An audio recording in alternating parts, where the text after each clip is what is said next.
Time now for another edition of Coach's Corner here on Crusaders TV. Taylor Medic here with Crusaders coach Tim Fraggle. Tim, the first quarter of the season complete. You guys 9-6 to start. Good start to the year for you, getting up to a 4-0 start, and then some struggles early on in this month. But you guys have put together 3 straight wins here to almost finish off October. A couple more days to go here. But your overall impressions of the first 15 games of the season? Yeah, I think obviously a good start. And then, we've been better of late. Didn't like the 3 games, 3 of our 6 losses. I didn't like where our game was at. One of them, we just weren't very good. And the other one, the other 2 losses were eerie similar. I didn't like those. Then we had 2 tough losses in Lloyd, which I thought our game was, second time around was better against them. And then a loss against Spruce Grove. So, I think that's, we should probably be a couple more wins in the column. But, we aren't, and now we have to look forward to the next 15 games. What were sort of the things that your team maybe improved upon in those games where you felt that you guys weren't good enough? Yeah, I think for that it was a combination of things. I thought the way we mismanaged pucks in those games were not good. And then to be truthful, I thought our goaltending was just okay. We needed our goaltending to be make a key save at a key time. And then some discipline issues. So those 3 combinations in those losses, I think, were really an issue for us that we fixed here of late. Well, you mentioned goaltending, and it looks like you fixed that. Obviously Zach Klassen was the guy heading into this year, but you're carrying 3 right now, and the guy that's rolling is, it's fair to say you found a diamond in the rough in Zach Diamond from the BCHL. Just talk about his play coming into this team and the impact that he's had.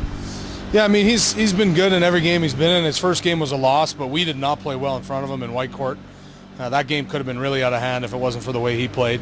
And then the last 3 games he's been in, he's just been solid, and his approach to the games have been good. And I think the team's played well in front of him too. So it's just a combination of things. And you find that that is maybe pushing Zach Klassen a bit, just because of bringing in a guy and kind of put the pressure on him to be on top of his game. I think so. I think it's a situation where if you're going to have success, you're going to get more starts, and that's kind of the spot we're in now when we've dug ourselves a bit of a hole. And then Jake Morrissey, you guys carrying from the Western Hockey League, released from Saskatoon, was within Kelowna last year, so brings some interesting experience to the team. It probably, you told me off air it might be tough to get him in a game. How do you evaluate the third goalie when it only comes to practices? Yeah, we wanted to bring him out and have a look first and foremost, and our plan is to try and get him in a game to see what we have there. There's no question.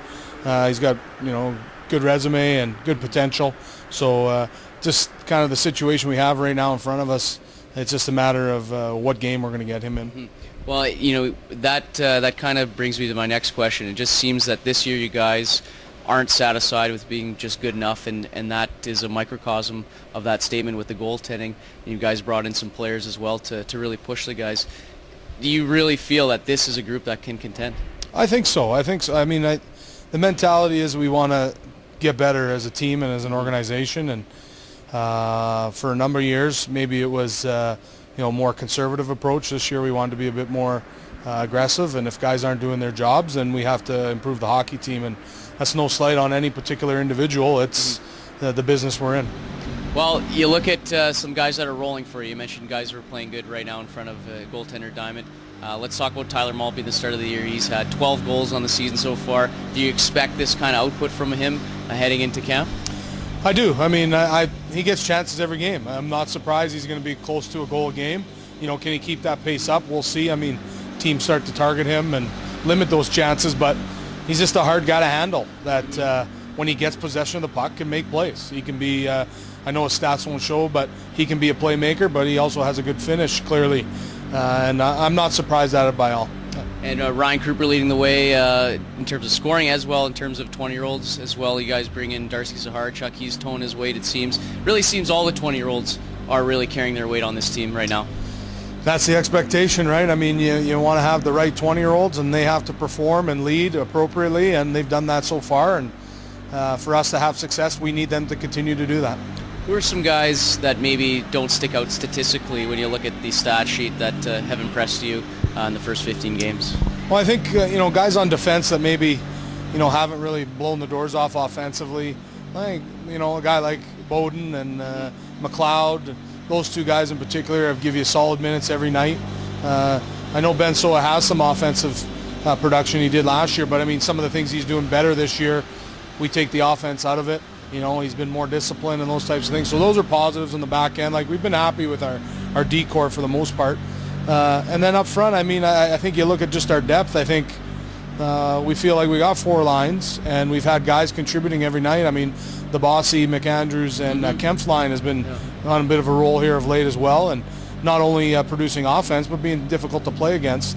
So that's a positive there. And, we bring in Cole Chorney, and, he had a good start, and it's an adjustment to our league, but I really think the last couple of games he's been dynamite for us. Hit 3 posts the other night up in Fort Mac. Easily could have had, 3 goals that night. So he's been good as well. And, our young guys up front, we've been happy with them. We've kind of been rotating them in and out of the lineup, but they've produced every time they've been in. So, positives, no question. Well, a couple more for you, Tim. Heading into this weekend, this next segment, you get Okotoks on Saturday. Sunday, it's the Oil Barons again. Okotoks, team that's probably surprising a few people with their start to the year. It was thought that they'd be, behind the curve a bit with being a young team, but they've come out guns a-blazing. What do you know about this year's Oilers? Yeah, I'm not surprised. I admire the way James's teams play. I've coached against them for a lot of years. I'm not surprised. They're a well-coached team and good structure, and they play the game the right way. So, again, like I said, I'm not at all surprised. We can expect a team that's going to be deep, that's going to be hard to play against, and they're not going to give you any free chances. So a real tight game I expect here tomorrow. And then the Oil Barons we played them just on Wednesday. They play the game the right way as well. They're a good team to play against, a tough team to play against at home. And we can expect that they want to come back in here and play better in this rink than they did last time.